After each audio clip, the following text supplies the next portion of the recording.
Satu, dua, tiga. Oke. Assalamualaikum semuanya. Perkenalkan, nama saya Dani Ahmad Nugraha dari jurusan Ilmu Komunikasi UNY. Nah, pada kesempatan kali ini saya ingin menjelaskan mengenai 10 elemen jurnalistik ya teman-teman. Pada poin pertama, itu terletak pada kewajiban seorang jurnalis. Nah, poin pertama ini adalah kewajiban utama jurnalis itu adalah kebenaran. Nah, kebenaran di sini itu yang dimaksud adalah kebenaran atau validitas data dalam mengumpulkan data ya. Itu kita harus menyampaikan sesuai dengan kebenaran dan sesuai dengan apa yang kita dapat seperti itu. Contohnya saja seperti ini. Jadi ada seorang polisi menangkap seorang penjahat gitu ya. Nah, seorang penjahat ini diadili kemudian dihakimi dan kemudian dijatuhkan vonis. Nah, vonis di sini itu kan bisa bersalah maupun tidak bersalah. Nah, begitu juga dengan jurnalisme seperti itu. Kemudian yang kedua, loyalitas jurnalisme itu terletak pada citizen atau warga. Jadi singkatnya seperti ini, seorang jurnalistik itu berbeda dengan seorang karyawan ya.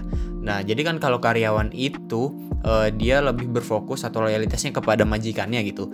Nah, tapi kalau jurnalistik itu berfokus kepada warganya gitu, loyalitasnya. Jadi keberhasilan media itu ditunjukkan dengan warganya, ya kan? Jadi gini, semakin banyak warga atau audiens yang membaca tulisan kita dari media A misal gitu, berarti media A itu juga berhasil gitu. Kemudian yang ketiga itu ada esensi jurnalisme. Nah, esensi jurnalisme ini terletak pada disiplin verifikasi. Nah, jadi di sini terletak sebuah perbedaan antara jurnalisme dengan entertainment dan juga propaganda gitu. Nah, jadi ini terletak pada esensinya. Nah, esensi ini apa sih? Esensi ini bisa dibilang seperti tujuan ya. Nah, kalau kan entertainment itu untuk menghibur, kemudian propaganda itu sifatnya manipulatif atau lebih kepada persuasi. Nah, tapi kalau jurnalisme atau jurnalistik itu dia tujuannya lebih apa yang sebenarnya ingin disampaikan oleh seorang wartawan itu gitu, sesuai yang terjadi gitu. Kemudian yang keempat itu jurnalisme atau jurnalis itu harus tetap independen dari pihak yang diinput gitu. Nih, contohnya, jadi saya sebagai seorang jurnalis gitu mau wawancarai dua kubu politik. Nah, di sini saya harus bersikap netral seperti itu. Itu gampangnya gitu. Nah, kemudian yang kelima itu jurnalis harus melayani sebagai pemantau independen terhadap kekuasaan. Nah, jadi di sini yang sering menjadi simpang siur atau kesalahpahaman di sini. Nah, banyak diartikan bahwa pengawasan ini menjadi sesuatu yang dalam tanda petik mengganggu kenyamanan atau kenikmatan seorang lain gitu. Padahal yang dimaksud dengan pemantauan di sini itu adalah pengawasan sebagai pemuas sensasi audiens kita seperti itu.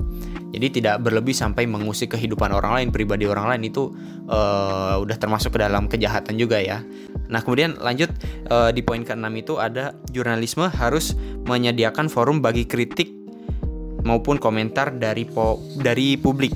Nah, ini kenapa? Ini di sini poin ke-6 ini penting karena di poin ke-6 ini mengimplementasikan atau menggambarkan atau mewujudkan dari nilai-nilai demokrasi gitu. Kemudian yang ketujuh itu jurnalisme harus berupaya membuat hal yang penting itu menarik dan relevan. Nah, ini kunci penting juga ya.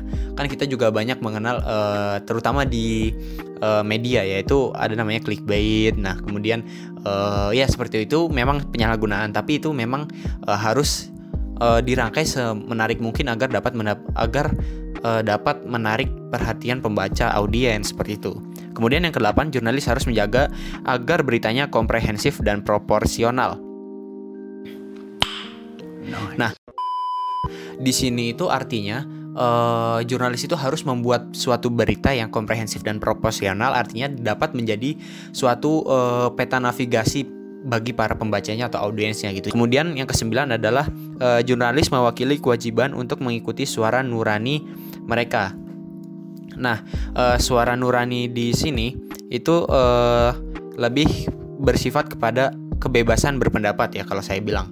Jadi seorang jurnalis juga manusia gitu. Kalau mereka tidak setuju dengan redaksi ini, mereka bisa menolak, atau setuju, mereka juga bisa menyampaikan pendapat. Seperti itu gampangnya. Kemudian yang terakhir, warga juga memiliki hak dan tanggung jawab dalam hal-hal yang terkait dengan berita. Nah, ini sangat relevan dengan kehidupan sekarang di mana di era revolusi industri 4.0, di mana media massa itu sangat marak digunakan ya. Nah, jadi di sini tidak hanya penyebar beritanya saja yang bertanggung jawab atas beritanya, tetapi kita sebut netizen ya. Netizen juga berperan sebagai seseorang yang memiliki hak dan kewajiban atas tindakannya. Misalkan komentar gitu, hate comment, atau misalkan ngejudge atau cyberbullying. Nah, itu kan sangat-sangat merugikan dan juga itu sangat menyalahi aturan dan norma yang berlaku. Nah, jadi di poin ke-10 ini memang disesuaikan dengan kehidupan yang kita alami sekarang ya. Oke. Jadi itu saja 10 elemen jurnalisme atau yang harus ada dalam diri jurnalis, yang merupakan sebagai kunci atau pegangan utama ya sebelum kita meliput atau sebelum kita menyebarkan informasi. Dan ini penting juga gitu. Karena apa? Karena misalkan ketika salah satu dari 10 elemen itu kita abaikan atau kita acuhkan gitu, misalkan pada poin pertama tadi deh mengenai kebenaran. Nah, kalau misalkan ke-9 elemen tadi dilakukan tapi kebenarannya enggak, itu kan masuk hoax. Nah, mungkin kurang lebihnya seperti itu teman-teman. Jadi ya itu penjelasan singkat mengenai 10 elemen jurnalisme.